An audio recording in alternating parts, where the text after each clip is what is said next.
風險參數 Delta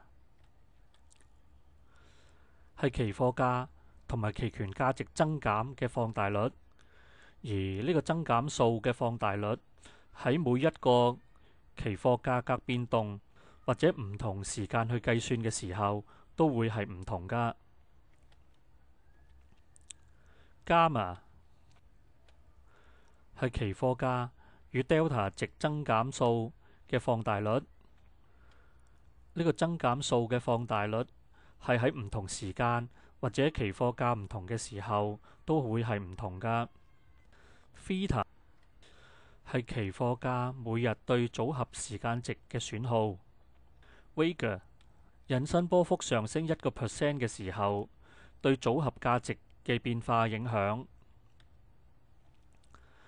買賣決定。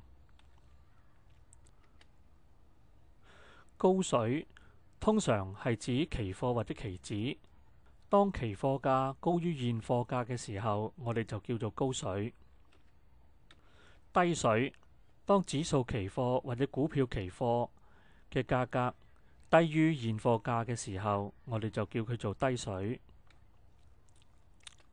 對沖透過股票或者指數期貨喺市場上邊買入或者賣出合約嚟轉移個價格波動所帶嚟嘅風險。對沖值係平衡風險嘅參數，呢啲對沖值有 delta、gamma、theta， 但係通常我哋講對沖值，大家都首先會聯想到 delta 對沖值。未平倉合約係開始該月份嘅期權買賣之後累積嘅未平倉合約。槓桿效應係指股票期權或者係指數期權嘅以小控大效用。通常我哋只需要好少嘅按金就可以控制較大嘅投資產品。波幅喺期權術語嘅波幅通常會係歷史波幅同埋引伸波幅。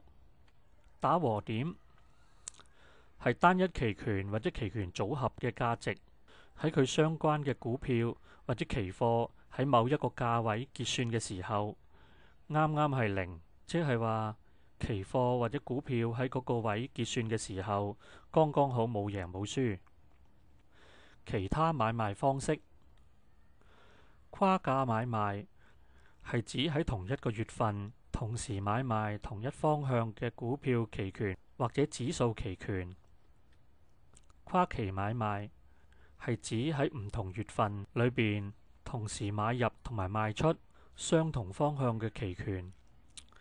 轉倉係指喺月尾嘅時候，由於佢所建嘅倉係唔能夠自動帶落去下個月嘅，所以佢先平倉，而喺下個月繼續建立新倉。